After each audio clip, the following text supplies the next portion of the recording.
Obviously, we're at the beginning of something. I don't expect you to know where it's gonna go,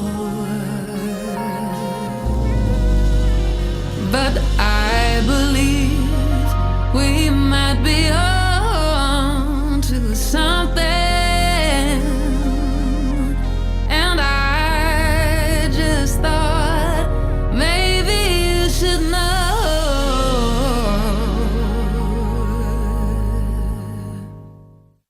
I've been playing out a lot of hypotheticals in my mind. I've been writing your name down next to mine. Been imagining all the things you and I could do. I've seen all the possibilities in my dreams. You're alone when you should really be next to me. Baby, let's not wait and see. Oh, that song, particularly the first words, it kind of really describes the type of show that we're going to be doing right now. This is called Ask or Tell Me Anything. You call 888-720-WNPR, 888-720-9677. You ask or tell me anything. No guests to get in the way. Also, I'm back from a week off, which I haven't taken a lot of vacations during the pandemic, so I'm unused to being on vacation and unused to coming back from vacation. I want to know if this got a lot of coverage last week. The fact that we had like the shortest day ever. I mean, it seems to be like in the history. I mean, I know they haven't been timing the Earth's rotation all that long, but the shortest day ever was June 29th of this year. It was 1.59 milliseconds less than the average. And they're not even 100% sure. By they, I of course mean them. They are not entirely sure why the Earth would be spinning faster. I mean, that's how you get the shortest day, right? The Earth spins faster. So there's like a lot of different possibilities. And I mean, in the coverage that I've read, it's less clear whether we should find this alarming. But if we do find it alarming, there's not much, there's nobody you can call.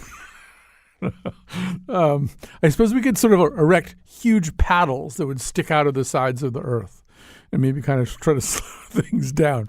That's just back of the napkin calculations on my part, of course, but that's what I would want to discuss, the space paddles. And speaking of that, I just have one other thing, and then there's people who they want to talk already, and I want to talk to them. But speaking of sort of astronomical potential disasters, I do feel like, in any of the next 2 or 3 years, if we have one of those Armageddon movie type things where there's a comet or an asteroid or, I don't know, a VW bus that's just coming right at the planet and we've got to do something about it, and it's going to take some money to do something, to send Bruce Willis and some other people up there. I just feel like when the emergency bill is going through Congress, there's going to be some West Virginia thing we have to do, right? It's going to be. It also includes money for the world's biggest tiki torch factory in Wheeling, West Virginia, because otherwise we can't get it through. And the senators will be going, Joe, we're all going to die. We got to blow the comet up. He's like, I'm sorry, I can't do this unless West Virginia gets a little something.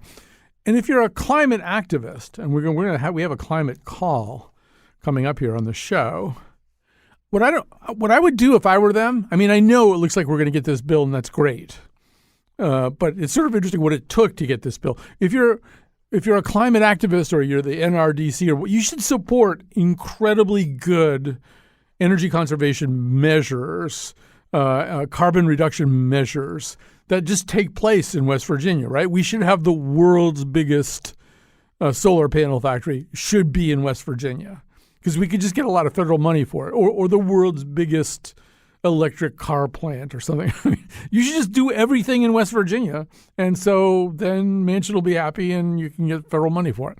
No point in doing anything like that in any other state at the moment. If you want to save humankind and most of life on Earth. All right, so I'm going to just go right down the line here, and we'll just sort of see what happens. Well, I have a screen. I'm going to go straight down the screen. Here we go. Without fear or favor. Here's Joan in Hampton. Hi, Joan. You're the first call. Hi, Colin. Welcome back. Shortest day, don't care. Don't care. Okay. My request from you, I read a column that you wrote some months ago about the writing of the Constitution and how there's a lot of drunkenness and a lot of discord. And I would just like you to discuss that in light of these Christian nationalists who are claiming that it was an God-ordained or Christ-ordained document, which makes no sense to me because it okayed slavery. Slavery was okay. Right. I guess Jesus. I mean, it's not a good constitution in a lot of ways. And I actually wrote that column, I think, a couple of years ago maybe. But yeah, the point that I was making was, first of all, the process by which the Constitution was written would not be tolerated today. It was written in secrecy. There was no transparency. The people writing the Constitution were 55 white men. For diversity, there were 54 Protestants and 1 Catholic. That was their idea of diversity.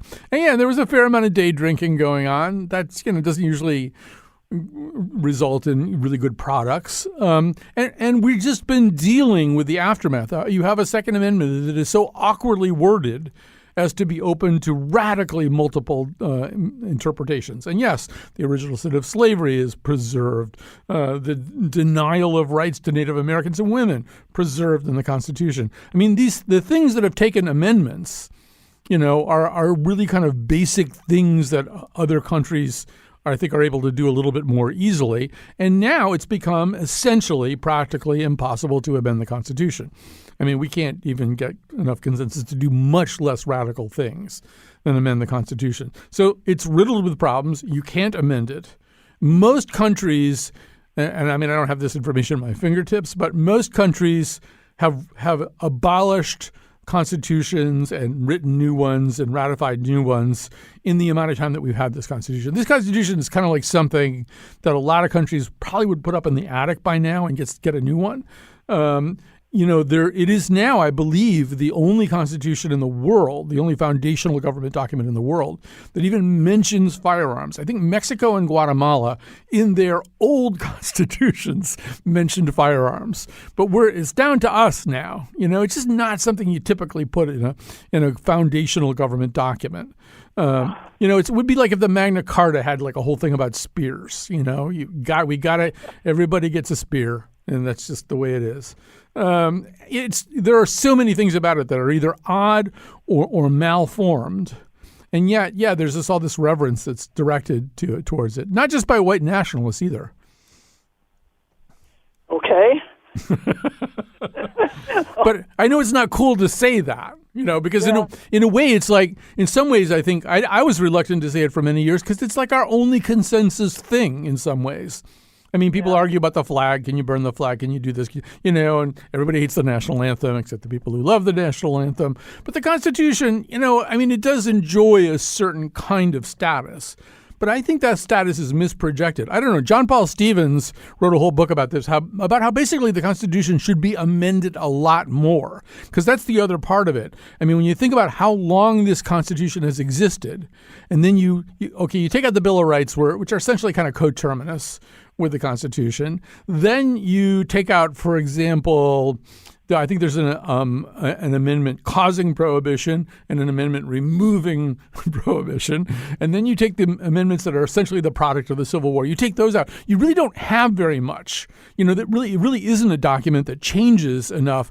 And meanwhile, I remember the other thing I forgot to say, Joan, which is the people who wrote this were living a life much closer to the way life was lived in the Roman Empire than the way life is lived today. I mean, they didn't have internal combustion engines. They didn't have electricity. They didn't have germ theory. They didn't have antibiotics for their germ theory. I mean, the things that we use to get through our days, for the most part, did not exist. Computers and communications. Right. Yeah. So guess what? It's not really ready for a lot of the stuff that gets thrown at it. Anything else? No, that's great. Thank you. I'm glad that I could be helpful by quoting myself. That's like about what I can handle the first day back. All right, here comes Eric from Cheshire. Is the number 2 call of the day. Hi, Eric. You have the floor. Hi, Colin. I'm calling about a podcast you had in June regarding right-wing conspiracy theorists and quacks infusing themselves into the New Age movement and using the New Age movement as a platform to sell their conspiracy theories and products. Am I interpreting that correctly? I think that's a pretty concise statement of what we were talking about. Yeah. Okay.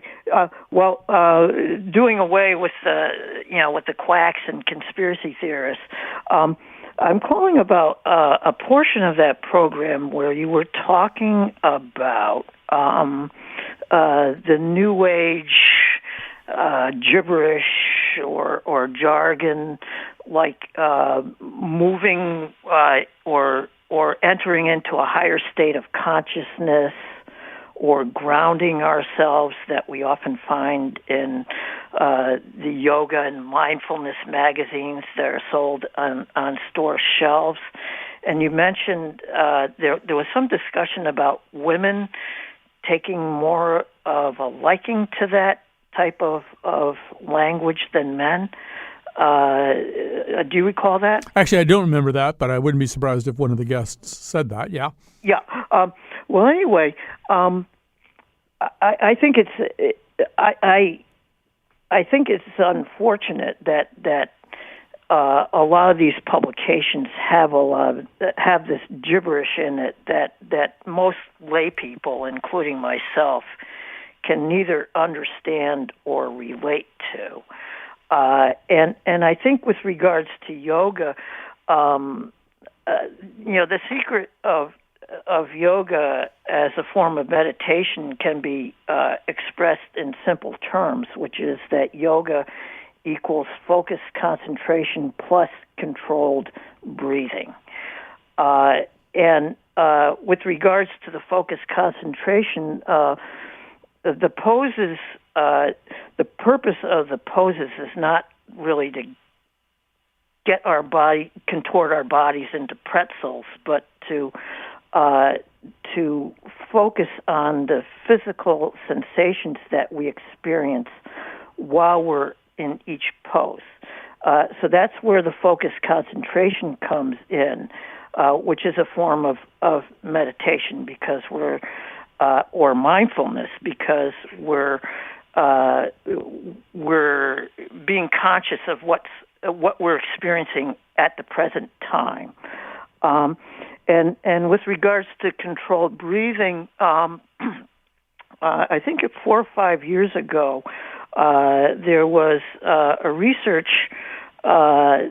medical research done on stimulating the vagus nerve by making the exhale longer than the inhale. And breathing in and out through the nostrils, since the nostrils are a more narrow passageway for air to flow than the mouth. And I think that is probably the secret for both the alternate nostril breathing and the Om chant. Right. So we might be getting a little bit bogged down here with asanas and Ujjayi breath and stuff like that. I will say, look, yoga itself is a great thing. It really is. Yeah. And I did 5 years of it very, very intensively, like 4 or 5 classes a week and stuff like that. And I got a lot out of it. But the point is that yoga also is, we said this about a number of things on that particular episode. There are a lot of things that are really, fine all by themselves, but they also are kind of gateways for misinformation. You have credulous people. You have, a kind of a guru system. If you go, certainly some of the itinerant yoga instructors like Anna Forrest with these massive national reputations and stuff, these are people who can command a lot of belief and get the behaviors they want out of people and stuff like that. And so if they don't handle that power responsibly, which a lot of them don't, if they don't handle that power responsibly, then you start to open up pathways to anti-science, to anti-vaccination. The real point of the Conspirituality Show is that I really aimed it at the public radio audience, because that actually tends to be who's listening to a public radio show. The point was, you think of all this stuff, the conspiracies, the 9/11 so-called truthers, I don't like that term, the people who deny the reality of Sandy Hook, the anti-vaxxers. You think of them as, for the most part, coming out of the religious right or the right wing in general. And that's wrong. An awful lot of this stuff comes from the left, and particularly from what would be cloudily and amorphously described, I think, as the New Age movement. And we sort of pat ourselves in the back and go, well, we're not those people, but a lot of that stuff can come that way if the people who are leading these movements do not behave responsibly. And the history of the last 20, 30 years is littered with people not behaving responsibly when they were running these movements and having a lot of power and stuff like that. So that was kind of the point of the show. All right, I probably have time for... Actually, you know what, Mr. Matruda? I think we should take a break here. Let's grab a break here. Our number is 888-720-WNPR. Marianne from Durham, we can come to you right when we get back. 888-720-WNPR, 888-720-9677. Become a caller. And some vaccinista, toe bag chic baristas sitting east on the communista keisters, writing about their ejaculations. I like my man like I like my coffee, full of soy milk and so sweet it won't offend anybody while staining the pages of the nation.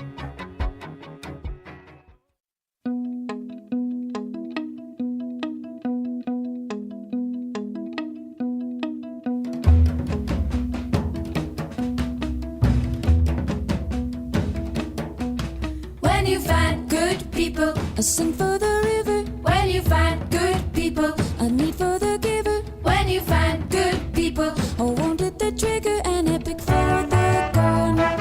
When you find good people, a victim for the pen. When you find good people, a villain for the hymn. When you find good people, there's hands to make good men out of our wayward sons. Come, join the revolutionary love. Ooh, listen up. All right, we're back. It's Ask Her, Tell Me Anything. The number, 888-720-WNPR. We had a full board of calls. Some people dropped out. There's room for you and your call now. And remember, no call is too recherché. No call is too esoteric. No call is too weird, for want of a better term. So just go ahead. Make the call. I'm kind of hoping that somebody at some point wants to talk about Alex Jones last week. I should say that because of what happened at that trial, I've asked the producers if we could rerun on Wednesday our interview with Elizabeth Williamson, who wrote kind of the definitive book about Sandy Hook, and specifically about the kind of epistemic crisis triggered by Alex Jones and his followers and imitators. I just feel like it's just what happened last week was very positive. And at times, if you can use this word associated with such a horrible tragedy, there was something kind of delicious about everything that happened to Alex Jones last week. So if anybody wants to talk about that, I'm certainly available. But I'm also available to talk about, as I say, far more esoteric matters. All right, we're going to talk to Marianne, as promised, from Durham. Hi, Marianne. You have the floor now. Thank you, Colin. Thank you for your show and your talent. My question is this. Do you know anyone or any department of the state of Connecticut or in the city of Connecticut who has been taxed with the responsibility of monitoring the daily extraction of water from the aquifer from Bloomfield to a company that I understand is sending that water bottled into California? Right. So just here's a little bit of the background. I'm not going to know all the answers to all your questions off the air, but this will help you understand. So the company's called Niagara Bottled Water, whatever, Niagara Bottling. This dates back to at least 2016 when this proposal was first bodied forth by the agency that is supposed to. The question you're really asking is who's regulating the regulators? Who's watching over the regulators? The MDC, which is the Metropolitan District Commission, that is the entity that runs the reservoirs around here, runs reservoirs, live sewers, all kinds of stuff like that. So, and they're the ones who wanted to do this. They were very interested in this. And since that time, a couple of years ago, I believe Niagara got a water rate cut. It's the biggest user now of MDC water. And I think they have a rate cut, like they pay 50% of what everybody else pays or something like that. And the problem with the MDC is that it's always been it's what's called a quasi-public agency, whatever. Right. And those agencies they're bad, first of all. I mean, if I were to make a list of 100 things that have gone wrong in the state of Connecticut in the last 25 years, quasi-publics would have their fingerprints over a lot of them because they aren't as transparent. They should be. The way the laws are written, they should be as transparent as regular government. They often think that they're not. They're harder to control. Their budgets are harder to control. So they do a lot of stuff in a way that is kind of impenetrable and hard to understand. From the beginning, this whole thing never really smelled right.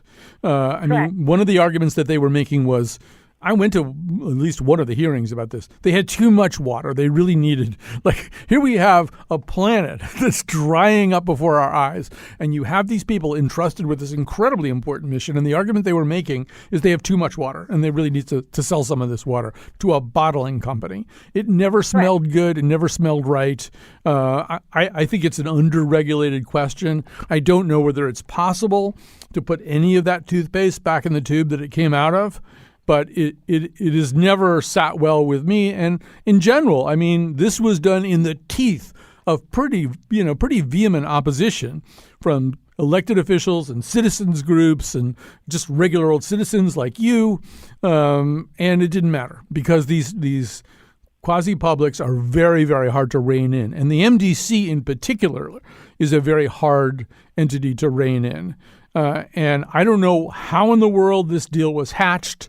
What lobbyists got a lot of money from doing it. I don't know anything about that, but it's never seemed right. And it seems worse, Marianne, with each passing year because, water is more precious. So what do we do if we think that this is dirty water, so to speak? Yeah. I don't have an easy answer for that. There are organizations. Well, there are organizations like CCAG that specialize in pressuring government at times. What's CCAP? The who? What's CCAP?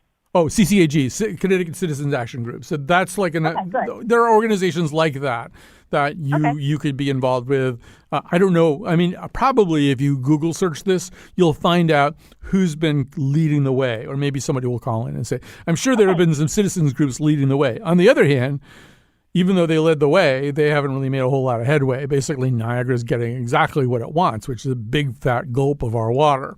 So, so you're asking the right question, which is who is monitoring the MDC. It wasn't that they were neutral about this idea. They were in love with this idea. They really, for whatever reason, and it's kind of unusual.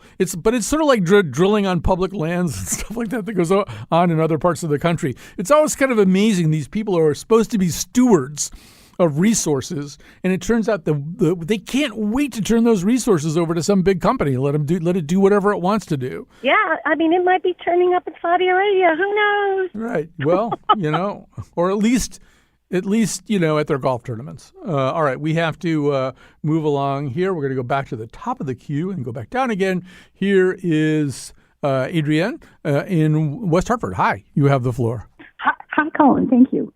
So today I want to plug for an organization run by AARP in New Haven.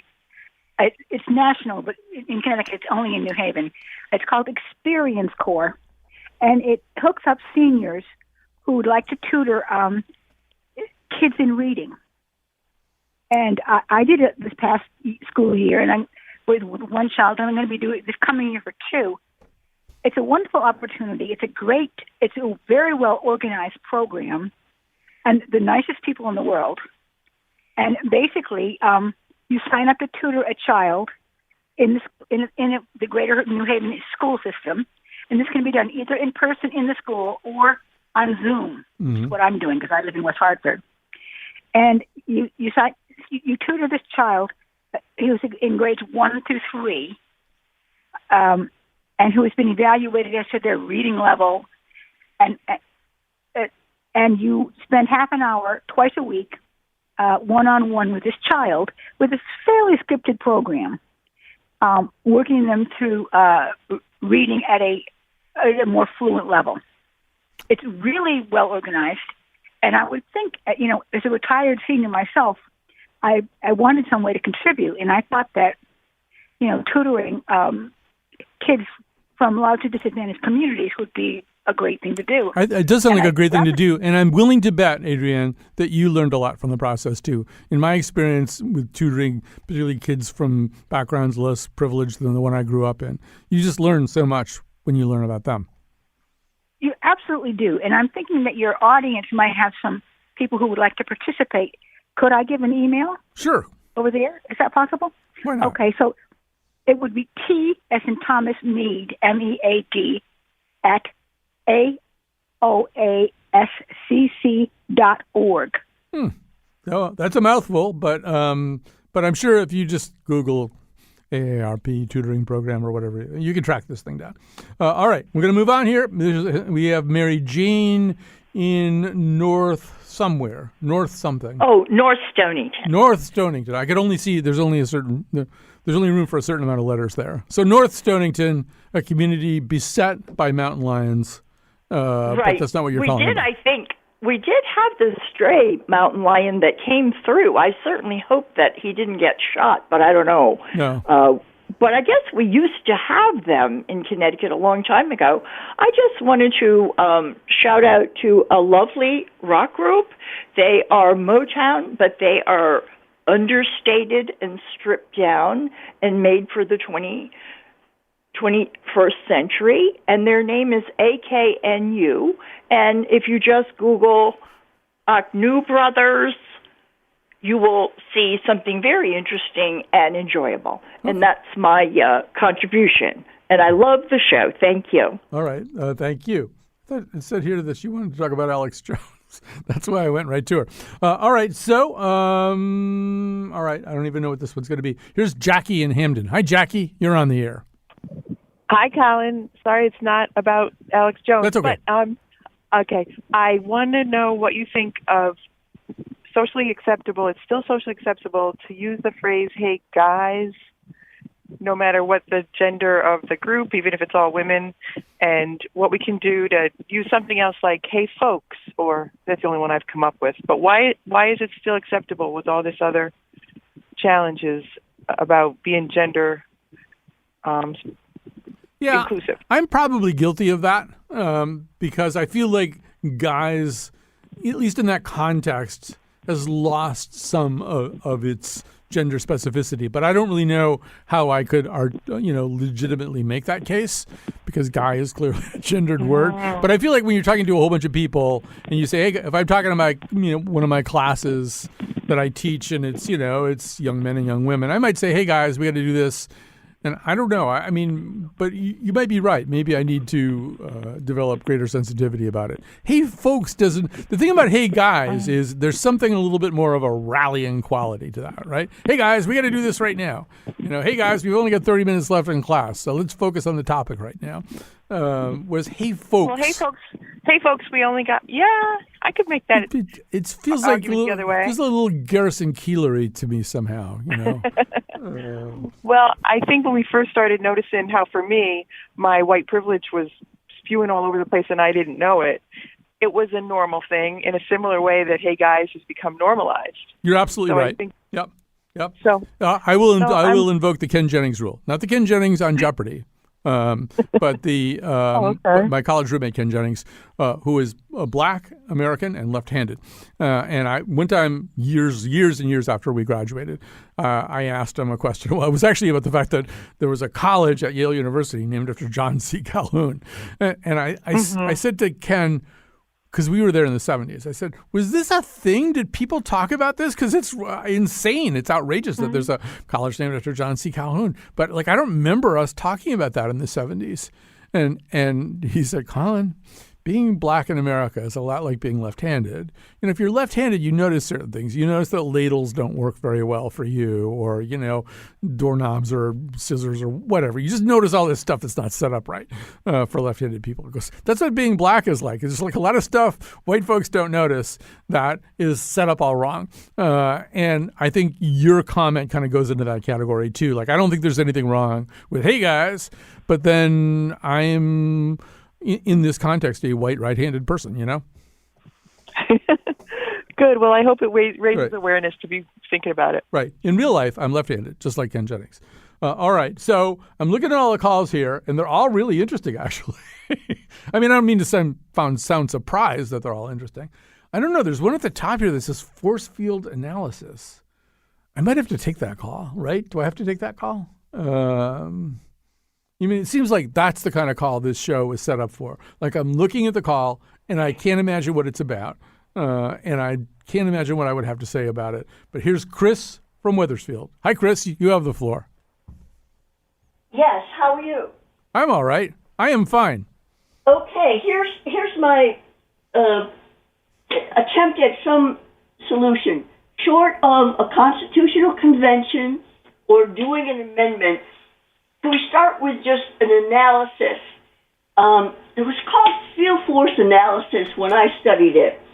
And, it's a snapshot of what is time now and why can't we move off the dime. And there are driving forces, making things in a certain way. And then there's restraining forces that keep time now not moving. And either you increase a driving force, you have to do the analysis, which one to choose, or, do away with one of these restraining forces to move the dime. Right. And can we start with, we have to elect good people, do the analysis. That's my only hope. Right. Well, that's a good hope. I think the case of the Constitution, that might be useful more in terms of the fact that the Earth is spinning in my opinion, it's spinning too fast. That's another good one that you brought up. Right. It's spinning too fast, right? I feel, in my opinion, the Earth is spinning too fast at this point. So I would use field force or force field analysis, as the case may be, on that. The problem with the Constitution is essentially structural, and it didn't anticipate a lot of things. And one of the things that it didn't anticipate was the growing significance of political parties, and then the growing intransigence of political parties. And now it's just kind of hard to imagine getting an amendment done with the way things are right now. All right, I'm looking at things. Well, we have Dave from Lake Como, Ohio, the beautiful Ohio-based recreation of Italy's Lake Como. He joins us now with his own comments. Hi, Dave. Greetings, Colin. How are you? Good. I was just kind of following on what you were saying about the yoga and, in a sense, the whole self-help industry and all that. I guess for me, I never have understood, or I understand, but have never shared that almost universal human need for kind of one theory or system that would explain everything in a way that would settle your anxieties. I've never felt that. For me, Bukowski was right when he said you pretty much have to take life straight on. I know that that's really hard for probably most people to do. I haven't met a whole lot of people like me that are pretty much content not knowing, but I wonder, have you met a lot of people like that? It just doesn't, I've never felt that hunger to rush out and literally buy into some system, because there's a lot of money to be made in offering a way for people to understand why things are, why the world is the way it is. Well, just for the sake of conversation, I'm not sure exactly where I come down on this, but just for the sake of conversation, another way to look at this, a more benign way to look at it, is how do we feel less crazy? How do we get through life feeling less crazy, less terrified, less vulnerable? How do we go through life feeling as though there is some kind of coherent pattern of meaning?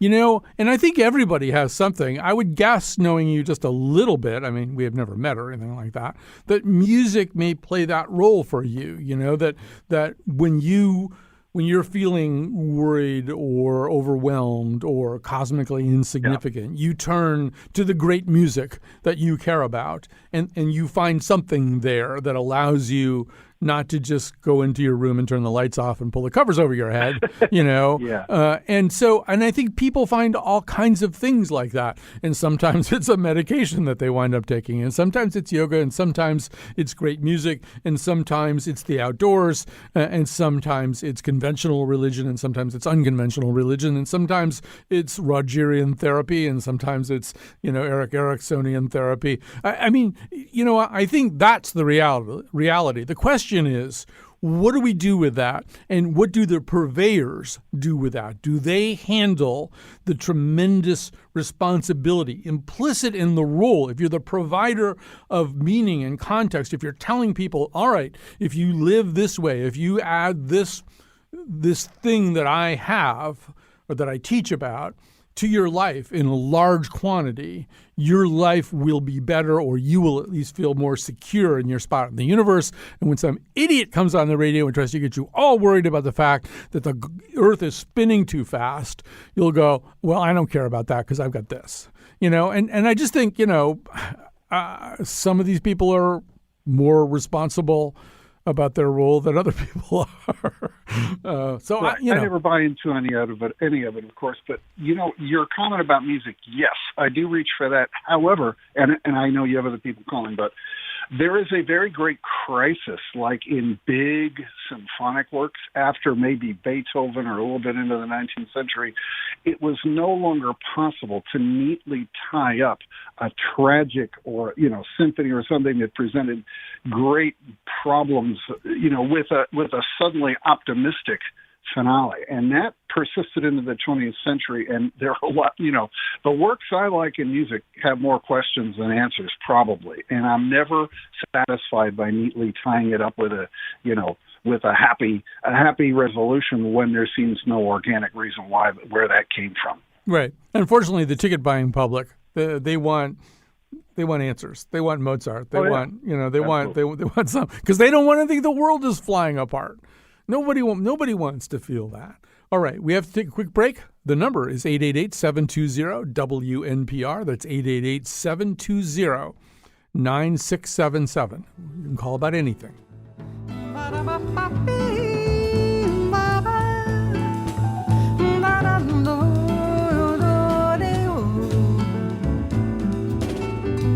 Eu sei,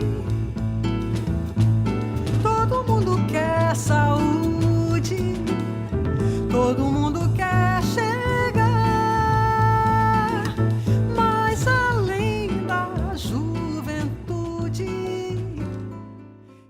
All right, so first of all, time to say some thank yous. Especially, Cat Pastor is off today, so we have Superman, basically, from his Fortress of Solitude. Gene Amatruda is in here doing the job of our technical producer. It's like having Superman. It's like having Clark Kent and Superman in the booth at the same time. But meanwhile, Batman is over there screening calls right now. That would be Jonathan McPants or Jonathan McCape and Cowell, perhaps. And so I don't know what else to say about that other than thanks to both of them. And we're doing Ask or Tell Me Anything, which is the thing where we don't book any guests and we rely on fate and chance, I guess.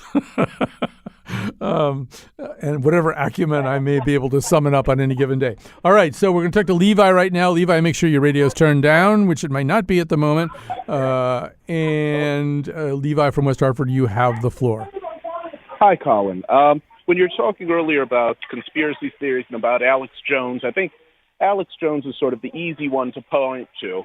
But there's also this sort of academic tradition of conspiracy mongering that I think doesn't get enough attention. I mean, a fellow by the name of Kenneth Minogue wrote a book about it in the 1980s, and he sort of pointed to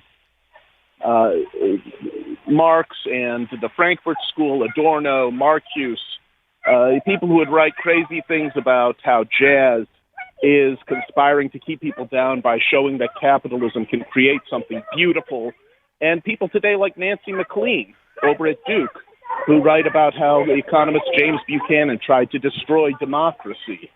I mean, these are sort of patently absurd things, but people still manage to keep their tenure and push it for I don't know how many generations until it sort of gets addressed or dismissed by people who think seriously. Okay. I mean, I think what Alex Jones is he's just sloppy about it. Well, he is, but he's also vastly more influential than. I mean, first of all, if you read Williamson's book, Elizabeth Williamson's book about Sandy Hook, she does get into some of the people who, in a university context, in the context of faculty positions at universities, become enamored of the idea that Sandy Hook did not really happen, and that's just, to me, epistemically, off the cliff. I mean, it just, I just can't even wrap my mind around this. But yes, there's a lot of nonsense that goes on in the world of academia. The problem, and Jordan Peterson is just now the scepter bearer of academic nonsense. But I feel like I'm silencing him is a good call, but it sounds like he's at Six Flags or something. So yeah, I mean, some of this stuff does come out of academia. He mentioned the Frankfurt School. He mentioned Marcuse. I forget who else. I always felt that from the Frankfurt School, Oscar Mayer was really the greatest theorist within the Frankfurt School of Economics, and he doesn't get anywhere near enough credit for that. So, yes, Jürgen Habermas, I know about those people. But really, the person who defines the Frankfurt School for me is, of course, Professor Oscar Mayer. All right, so now where are we now? I see some of these things, like I can't even really see okay, let's do this. I don't even know what it's about. And I also don't know how to pronounce the caller's name. So we're off to a great start. But you're on the air. Tell me how to pronounce your name and what we want to talk about. Me? You're talking to me? Yes, Owa? you indeed, yes. Owa. Owa, okay, got it. It's a tough name. Yeah.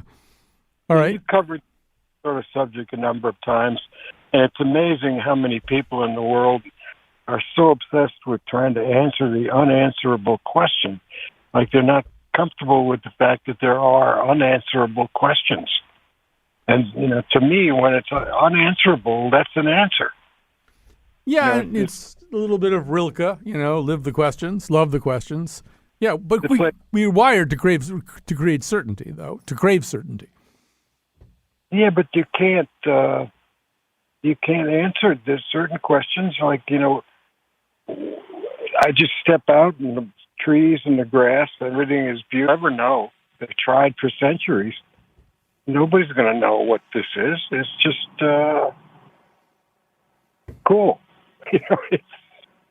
Yeah, well, I mean, first of all, I would really recommend, if you haven't already watched it, the series The Good Place, which is a really terrific Michael Schur comedy about some of these questions about what the whole meaning of life was and what the purpose is and what you get rewarded for in the afterlife and what you don't. And at one point, they point to this picture of this guy. They have a framed picture on the wall in the afterlife. He's like the one guy who figured out the whole thing. I think he took some mushrooms and about 3 or 4, Dr. Peppers or something. And the whole thing, he just said out loud what the whole scheme of the universe is. But if you don't know that guy, yeah, you should be more comfortable with. I mean, I think in general, if I could just opine about this for a second, then we've got John from Middletown. We probably have time for one more call, too, if you want to call 888-720-WNPR, 888-720-9677. I think in general, we're not comfortable saying, I don't know, and we're not comfortable saying I was wrong. And those two things are both really important. And I think it's one of the, when we look at epistemic breakdowns, the latest one that has been a massive problem has been the response to COVID. And some of the response to COVID is due to scientific illiteracy and to a kind of intransigence born out of conspiracy-driven thinking that once again is promulgated not totally on the right, but the Naomi Wolfs, the Robert Kennedys, the Mark Crispin Miller, people like that. But it's also caused a little bit by the scientific establishment. I would include Anthony Fauci in this. I mean, Anthony Fauci deserves a place in heaven for all the stuff that he's done. But, there's a certain point where you really do have to say, okay, I was wrong. I was wrong about that. I want to correct it right now. This is the way it looked to me in April of 2020 based on the information I had. But we've got to hit the pause button for a second while we explain to you why we got it wrong and what now appears to be correct. And we're not good at that. They're not good at that. And we're also not good at saying we don't know. I'm not good at it. I don't like saying I don't know. But I'm maybe about to do it right now. All right, so we'll get maybe we get 2 calls in here. I don't know. John from Middletown. Hi, you got the floor. Hi, Colin. Great show. I want to say, as far as what your last call, sometimes we're reluctant to say I didn't do enough, and I'm thinking in regards to climate change. So I'm thinking that if the Department of Education, high school juniors and seniors, were to be given a course being available, maybe elective, and so that an understanding of what we're dealing with from not only the science but the psychology of what's going on. In fact, I'll probably be calling the Department of Education and or sending a letter because honestly, as a result of your show, I just thought of this. So I would love to know if what thoughts you might have. Yeah, I think this is not a universal thing. You can't talk dispositively about an entire generation, but millennials, Gen Zers, people who are sort of coming into their own as adults, they get this stuff, climate stuff, more than we ever did. And in some ways, maybe they should be teaching the classes to the adults, to the older adults. I mean, people from my generation, we denied it for a really long time. It's no longer plausibly deniable anyway. But so in some ways, yes, I mean, some kind of institutional education. I mean, I think it's more important that schools become crucibles for thinking about ways to deal with this. And that, I mean, we're going to need a generation of leaders and thinkers who can think more creatively and more elastically than most people have been able to do so far. All right, so we have very little time left, but I'm going to try to squeeze this in. Hi, Joe from Windsor. You have the floor. I'm more curious if you've ever thought about what made Anthony Bourdain commit suicide and whether or not it had anything to do with his personal relationship. Yeah, okay. Well, that's first of all, I had the chance to work with Anthony Bourdain in the context of the Connecticut Forum. You don't really get to know a person that well, but, we're together usually from mid-afternoon to the end of the night. So, yeah, from mid-afternoon to the end of the night, went up in a bar with Anthony Bourdain and lots of other people. And what I was really struck by was that even if I get to know him better, I would not get to know him.